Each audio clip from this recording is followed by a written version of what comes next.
Hello children, how are you? I hope you all are very fine.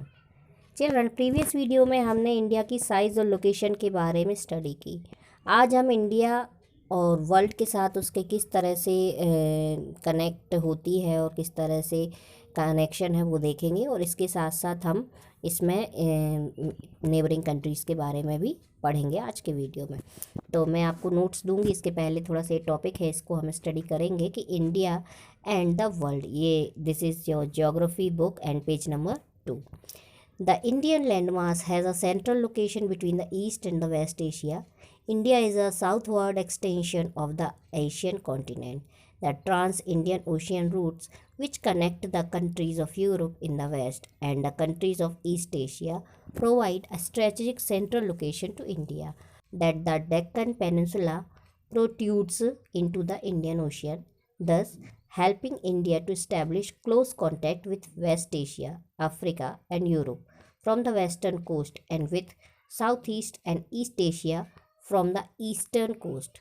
No other country has a long coastline on the Indian Ocean as India has, and indeed, it is India's eminent position in the Indian Ocean which justify the naming of an ocean after it. अब देखिए इसमें कितना हमारे भारत के भूखंड के बारे में बताया गया है कि भारतीय भूखंड जो है वो हमारा एशिया कॉन्टिनेंट का ईस्ट और वेस्ट के बीच में स्थित है। अभी हम मैप के थ्रू आपको इसको बताएंगे कि ईस्ट और वेस्ट के सेंटर में स्थित है, और जो हमारा भारत है वह एशिया कॉन्टिनेंट का मतलब साउथ वर्ड विस्तार है, साउथ वर्ड उसका एक्सटेंशन है। इंडियन ओशन है वो देखिए भारत को, इसलिए ये जो कंडीशन है ये सेंटर की स्थिति प्रोवाइड कर देते हैं, मतलब बीच की स्थिति, केंद्र की स्थिति प्रोवाइड करता है।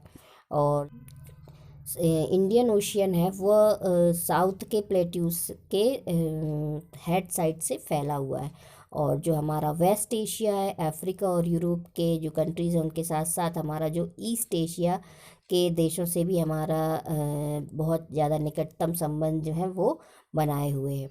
इंडियन ओशियन जो है, जितनी हमारी कोस्ट लाइन, हमारे भारत की कोस्ट लाइन जिस तरह से मिली हुई है उतनी किसी दूसरे देश की कोस्ट लाइन भारत के जैसी नहीं है। इसलिए भारत की इसी महत्वपूर्ण स्थिति के कारण इस जो कॉन्टिनेंट है इसका नाम हमारे भारत के नाम पर ही इंडियन ओशियन रखा गया है। एक इम्पॉर्टेंट इसमें चीज़ बताई गई है कि opening of the Suez canal in 1869 India's distance from Europe has been reduced by 7000 kilometre. ये 1869 में जब स्वेज कैनल का निर्माण हुआ तो भारत और यूरोप की जो डिस्टेंस थी वो 7000 किलोमीटर कम हो गई। हम इससे अच्छी तरह से समझेंगे कि देखिए मैप के थ्रू कि ये जो इंडिया की विश्व के साथ जो पोजीशन है, सेंट्रल पोजीशन, ये किस तरह से है। आपकी स्क्रीन पर ये जो मैप देख रहे हैं इंडिया का, ये मैप में देखिए कि किस तरह से जो सी रूट्स वगैरह हैं ये बने हुए हैं, और जो ट्रेड है और कॉमर्स है इंटरनेशनल हाईवेज़ में किस तरह से होता है।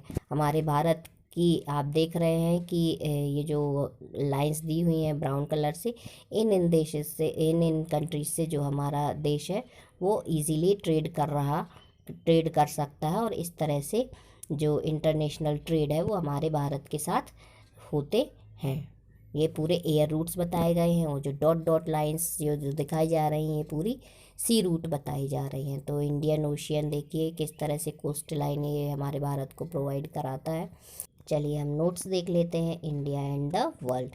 The Indian land mass is centrally located between west and east Asia. जो हमारा इंडियन लैंड मास है वो वेस्ट और ईस्ट एशिया से सेंट्रली लोकेटेड है। The trans-Indian ocean routes connect countries in the west and countries in the east. India's producing Deccan Peninsula helped into establish close contacts with West Asia, Africa and Europe, Southeast and East Asia. India's contacts with the world via land routes are much more than her maritime contacts. India is the only nation which has an ocean named after it. India has contributed a lot to the world in forms of ideas, philosophies like Upanishads, Ramayana, Panchatantra and mathematics, Indian numerals and decimal system. In exchange, India's architecture was influenced by Greek sculpture and architectural styles from west Asia. तो ये important points है जो कि अभी मैंने आपको बताया कि सिर्फ इंडिया ही है जिसके नाम पर किसी ओशियन का नाम पड़ा है, और इंडिया ने बहुत सारे वर्ल्ड में ऐसे आइडियाज़ कंट्रीब्यूट किए हैं, फॉर्म्स कंट्रीब्यूट किए हैं जिसको लोग आज आइडियल के रूप में अपनाते हैं। फ़िलासफ़ीज़ हैं बहुत सारी, उनमें उपनिषद हैं, रामायण है, पंचतंत्र है, ये सारी। इसके साथ साथ मैथ्स के क्षेत्र में देखें तो decimal system, numeral system Indian, ये भारत ने ही दिया है। और बदले में भारत ने वेस्ट एशिया से ग्रीक स्कल्पचर और आर्किटेक्चर की स्टाइल जो है वो ली है। ये इसके इम्पोर्टेंट पॉइंट्स हैं। India and the world. Now let's see the India's neighbours. अब इंडिया के नेबर्स को देख लें। कुछ इसमें इम्पोर्टेंट पॉइंट्स हैं कि India shares it's boundaries with Pakistan, Afghanistan, China, Nepal, Bangladesh, Myanmar and Bhutan. अभी मैं आपको मैप के थ्रू दिखाऊंगी किस तरह से ये बाउंड्री शेयर कर रहे हैं। The southern neighbours across the sea consist of the two island countries namely Maldives and Sri Lanka. Lanka is separated from India by Pak Strait, a narrow strip of sea. India always have and had strong geographical and historical links with our neighbors. India stands apart from the rest of Asia. तो हमारा जो भारत है इसके 7 countries के साथ boundary share करता है। इसमें एक पॉइंट और आपको लिखना है, has 28 states and 8 union territories. इसे आपको ऐड कर लेना है इन पॉइंट्स के साथ साथ। अब हमारा जो भारत है वो लगभग 7 कंट्रीज़ के साथ अपनी बाउंड्री को शेयर करता है। इसका मतलब ये हुआ कि हमारा जो देश है उसके 7 पड़ोसी राज्य हैं। तो देखिए, हम देख लेते हैं कि किस तरह से हैं। तो इस मैप के थ्रू आप अच्छी तरह से देख सकते हैं कि पड़ोसी राज्य कौन कौन, पड़ोसी कंट्रीज़ कौन कौन सी हैं। हमारे पड़ोसी देश हैं चाइना और पाकिस्तान, अफ़गानिस्तान आप देख रहे हैं, नेपाल है, भूटान है, बांग्लादेश है, म्यांमार है। इस तरह से 7 कंट्रीज़ के साथ हमारा जो देश है वो अपनी, और ये श्रीलंका के साथ एक पतली सी लाइन है जिसके द्वारा हमारा जो देश है यह बॉर्डर को शेयर करता है। तो इस तरह से पाकिस्तान, अफ़गानिस्तान, चाइना, नेपाल, बांग्लादेश, म्यांमार और भूटान हमारे पड़ोसी हुए। इनके साथ हमारा देश बाउंड्री शेयर करता है।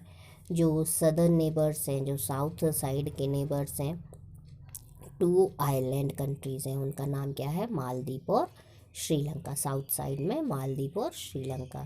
श्रीलंका जो है यह स्ट्रिप ऑफ सी से पार्टीशन्ड है और लिंक करती है। और जो इंडिया है वो हमेशा ही जियोग्राफिकल रूप से और हिस्टोरिकल रूप से अपनी कंट्रीज़, नेबरिंग कंट्रीज़ के साथ उसने अच्छे संबंध बनाए हुए हैं और काफ़ी स्ट्रॉन्ग भी हैं, जो कि जो उसकी बाउंड्रीज़ हैं वो काफ़ी स्ट्रॉन्ग है, और हमारे जो देश के सैनिक हैं उसकी सदा रक्षा करते रहते भी हैं। तो चिल्ड्रन, इस तरह से हमने हमारे बारे में इस चैप्टर में पढ़ा कि इंडिया की साइज़ क्या है, लोकेशन क्या है, पड़ोसी देश कौन से हैं, इंडिया की जियोग्राफिकल कंडीशन किस तरह की है। ये सारी चीज़ें हमने इस लेसन में पढ़ी। In the next video we will start the new chapter